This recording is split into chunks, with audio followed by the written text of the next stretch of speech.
Hola a todos, amantes de Kemet, y gracias por venir a Laura Egiptología.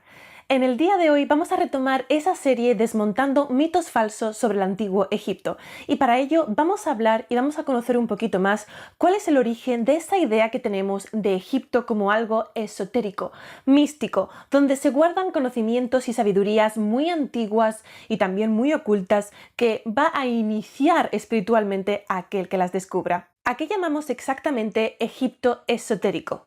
Bueno, pues a esa idea popular que se tiene de Egipto como un lugar donde se esconden esos conocimientos ocultos y esa sabiduría mística e iniciática.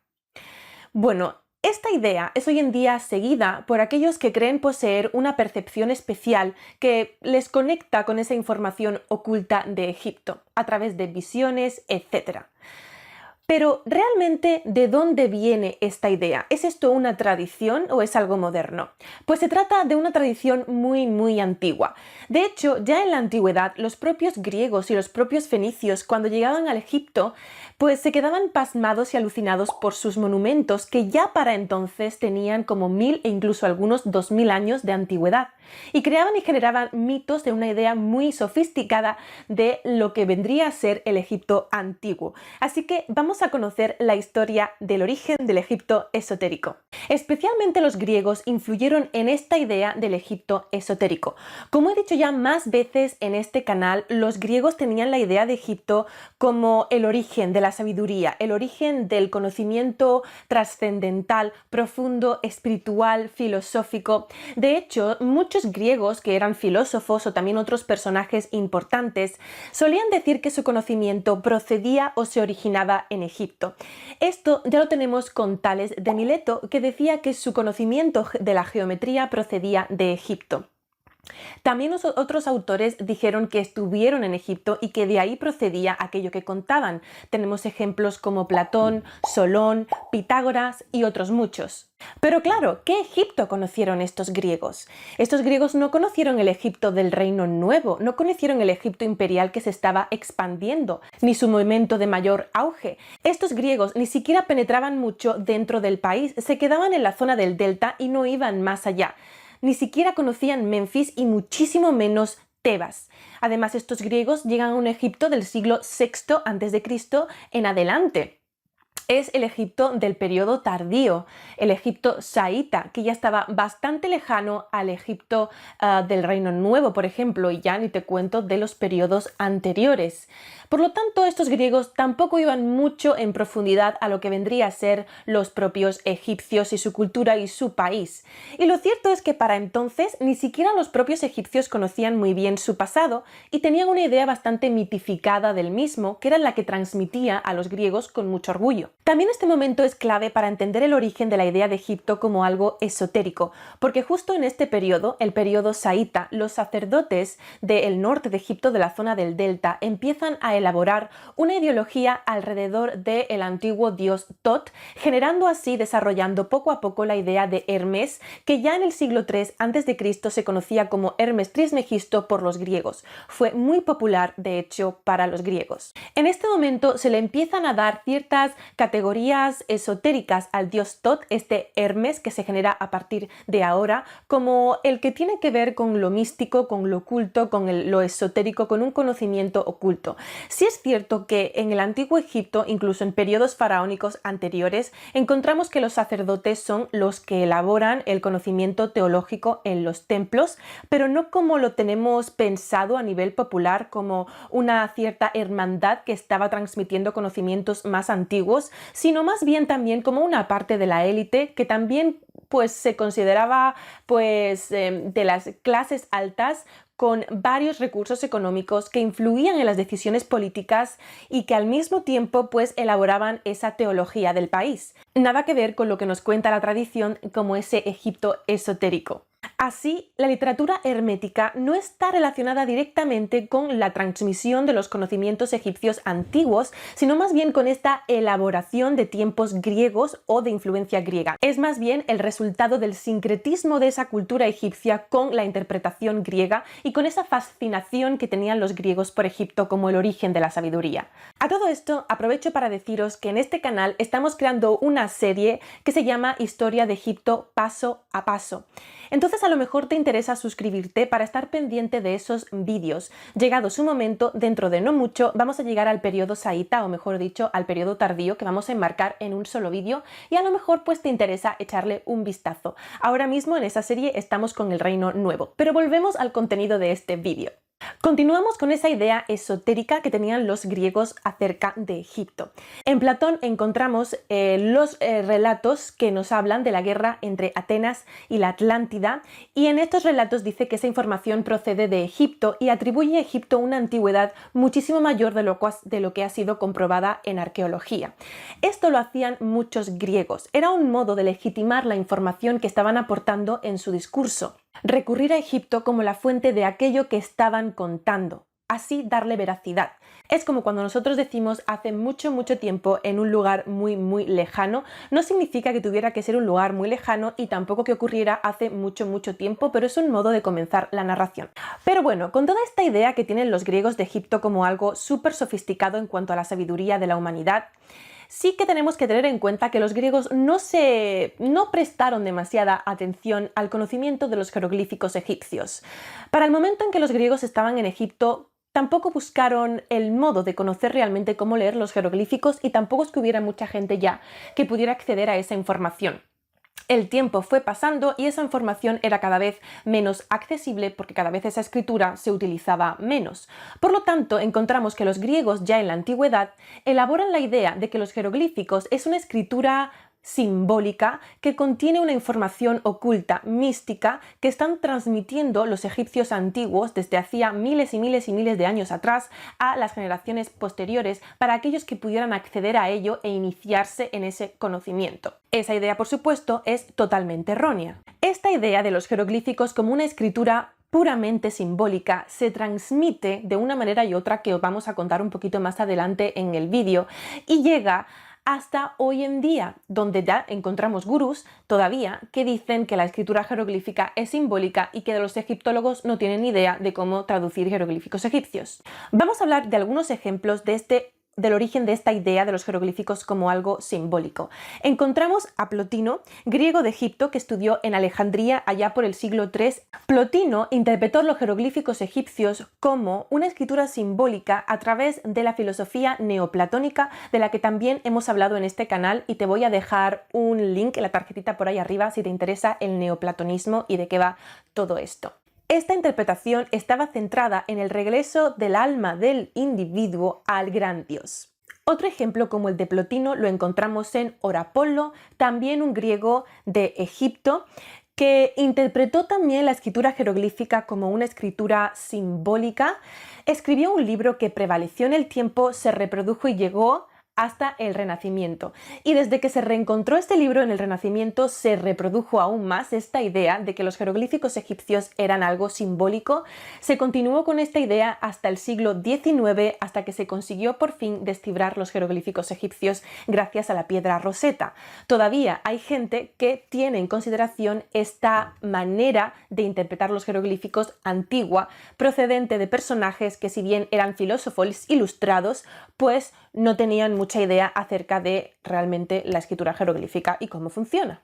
Algo parecido ocurre a la alquimia. La alquimia, como palabra, puede proceder etimológicamente de Kemet, que era como los egipcios llamaban a su propio país, pero esta etimología procede a través del árabe. Recordemos que Egipto es conquistado por los árabes a principios de la Edad Media en el siglo VII. Pues bien, igual que la etimología parece ser que puede proceder de la palabra Kemet, no existen textos, o por lo menos no se han descubierto textos alquímicos de origen egipcio, todos son de origen griego. Y de aquí vamos todavía un poco más allá, la bola se hace más grande. Y la tradición de Hermes, el dios Tot, como Hermes Trismegisto, llevó a cabo la idea de que en Egipto se escondían textos escritos por este Hermes, por este Tot, que tenían un conocimiento oculto y secreto que procedía de una antigüedad muy remota y es un conocimiento, una sabiduría iniciática.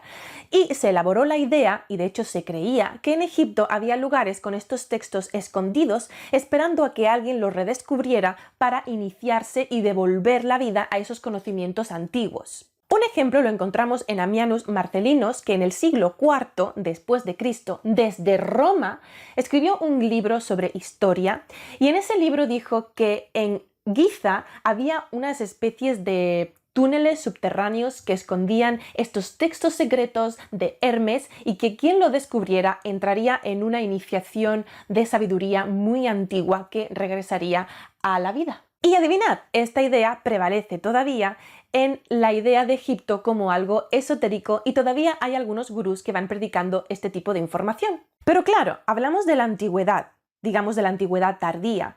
Con este señor Ammianus estamos en el siglo IV después de Cristo. En estos momentos el Egipto faraónico había quedado muy atrás, estamos en el Imperio Romano, pero ¿cómo llega esas ideas hasta el presente?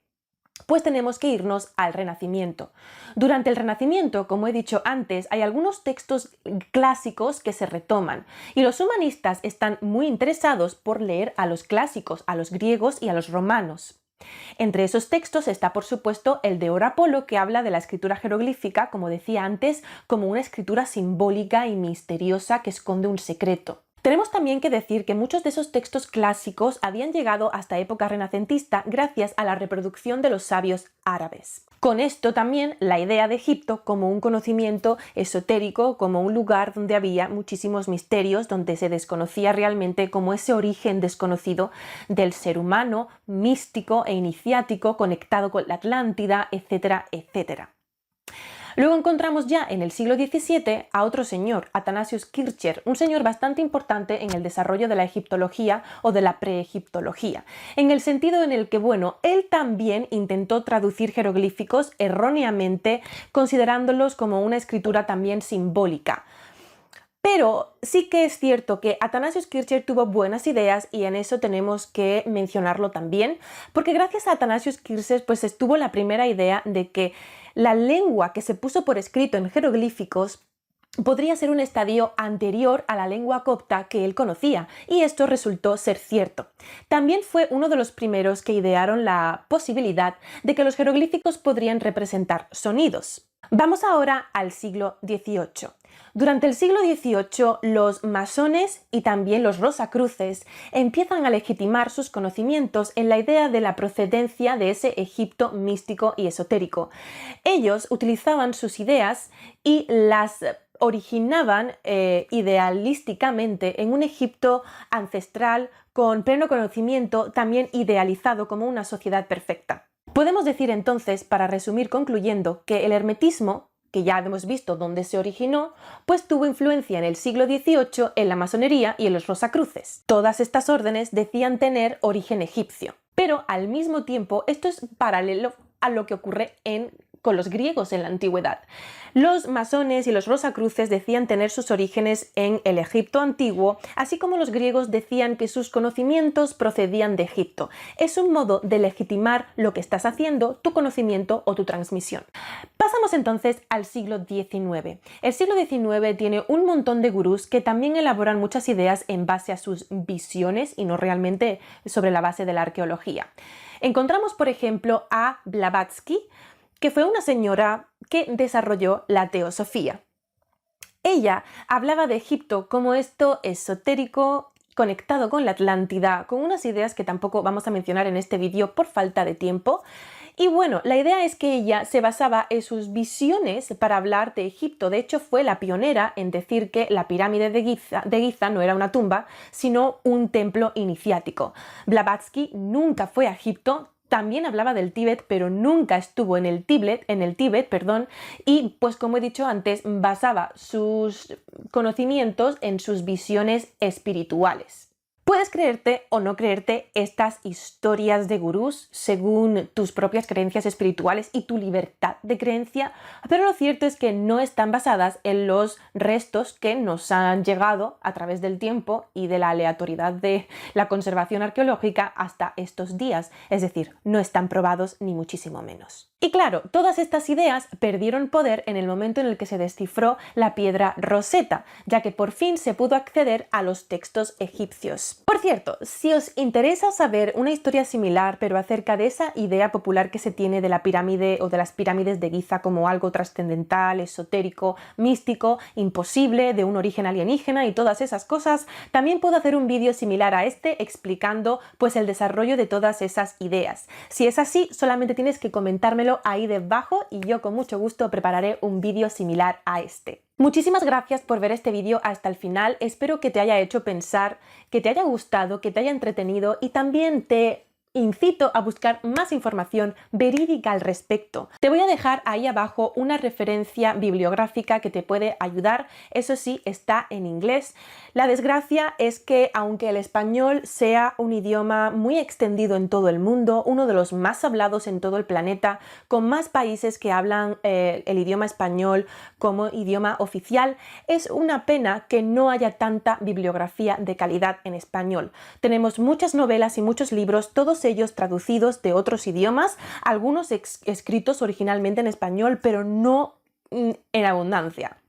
Y esto es un problema bastante grande, ya que los mejores libros han quedado escritos en otros idiomas. Significa que los españoles no hacemos, o los españoles o los hispanohablantes no hacemos buena literatura, no significa eso, pero sí significa que los que están más formados se forman fuera, por lo menos fuera de España, por desgracia o por suerte, pero acaban escribiendo esos libros en otros idiomas también, así que este es un problema del que también puedo hablar en mi canal, pero bueno, hay que darle su lugar a la lengua española y por eso estoy haciendo este canal en español, pero sí es cierto que yo pues no tengo 8000 manos, no puedo escribir todos los libros del mundo, así que incito a los expertos de habla hispana que escriban en español también y que difunden la buena arqueología, la buena egiptología y la buena información probada, verificada. También quiero y estoy muy interesada en enseñaros a contrastar información porque es algo que no se enseña en las escuelas y considero que es muy importante para cualquier persona para desarrollar el pensamiento crítico. Así que espero también hacer un vídeo al respecto y enseñaros a contrastar bibliografías, referencias, fuentes, evidencias, etcétera, para así que no estemos ahí, que nos engañen en cualquier momento. Y bueno, ya con esto me despido, un beso enorme. Eirek Heru Nefer. Por cierto, si quieres aprender jeroglíficos egipcios, tengo una escuela online, escueladescribas.com, te dejo por aquí el link. ¡Chao, chao!